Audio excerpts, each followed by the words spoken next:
Oi, gente, bom dia. Aqui é Viviane, professora de História. Queria ajudar vocês um pouquinho, espero que contribua com a organização do estudo de vocês em casa. Queria que vocês elaborassem uma lista. Primeiro passo para a gente se organizar para estudar em casa é uma lista das coisas que a gente faz durante o dia. A gente sabe que muitas vezes a gente tem outras atividades para fazer, né? A gente ajuda nossos pais em casa, a gente tem que lavar banheiro, limpar a casa, limpar o cocô do cachorro, enfim. Queria que você fizesse uma lista com isso. No segundo passo, que é muito importante, é saber em qual momento do dia você funciona melhor, em qual horário do dia você tem um desempenho melhor. Então, você vai dividir seu dia, né? Manhã, tarde e noite, as partes do dia. E depois que você fizer isso, você vai para o terceiro passo. Você vai dividir o seu desempenho em alto, médio ou baixo. Por quê? A gente sabe que tem gente que funciona muito bem de manhã, tem gente que não, que funciona melhor à tarde ou à noite. Então, com a sua lista na mão, com os horários do dia na mão, você vai pensar, refletir em qual horário, né? Qual o melhor horário, onde o seu desempenho é melhor.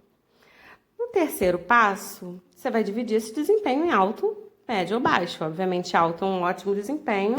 Médio, aquele mais ou menos, e baixo, aquela hora do dia que você não rende nada, que você preferia estar dormindo, ou que você não consegue nem pensar direito. Depois que você fizer isso, você vai identificar na sua lista de atividades as atividades que você faz como urgente, importante, desnecessária ou delegável. Como assim? Bom, se você sabe que você tem que fazer o almoço e são 2 horas da tarde, você já está errado, você tem que fazer um almoço urgente, certo?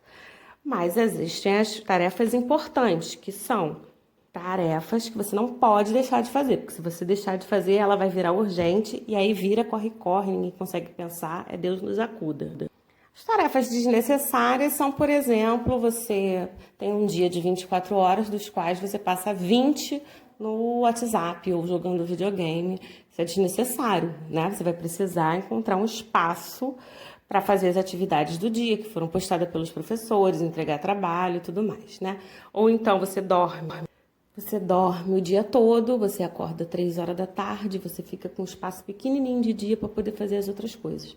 Isso é desnecessário. Eu sei que você deve estar me odiando nesse momento, mas preciso te contar que isso é desnecessário, né, gente? Então, a gente vai ter que espremer uma dessas coisas para poder encontrar um espaço para estudar, um espaço de estudo com qualidade. E delegável é tudo aquilo que você não tem necessariamente que fazer. Por exemplo, você pode combinar com o seu irmão ou com alguém da casa que, olha, essa parte da casa posso deixar para depois, porque preciso desse tempo para estudar. Obviamente, depois que você já fez, né, toda a redução do tempo desnecessário, né? Você não vai delegar nada que você tenha tempo sobrando para fazer. Então, vamos lá. Eu, Viviane, funciono melhor pela manhã. Esse é o exemplo que eu estou te dando. Então, eu sei que eu acordo e se eu preciso apresentar alguma coisa nova para o meu cérebro, tem que ser pela manhã.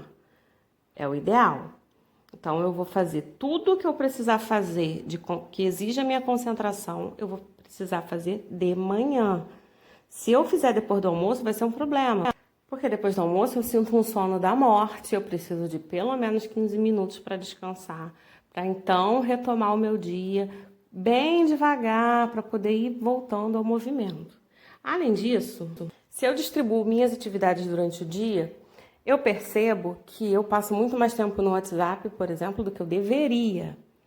Então, em alguns dias em que eu preciso estar mais disposta, que eu preciso fazer aula, que eu preciso montar algum projeto, eu desligo a ativação do WhatsApp para não ficar recebendo toda hora uma mensagem e não ter que responder. É uma forma como eu entendi que eu consigo diminuir o gasto do meu tempo com essas coisas desnecessárias.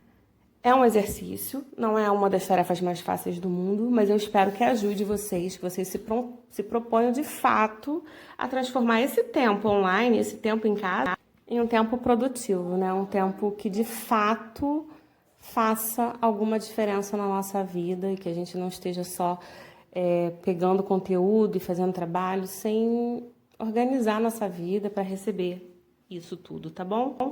Espero que eu tenha ajudado. Se eu tiver outras dicas, eu volto. Um beijo para você.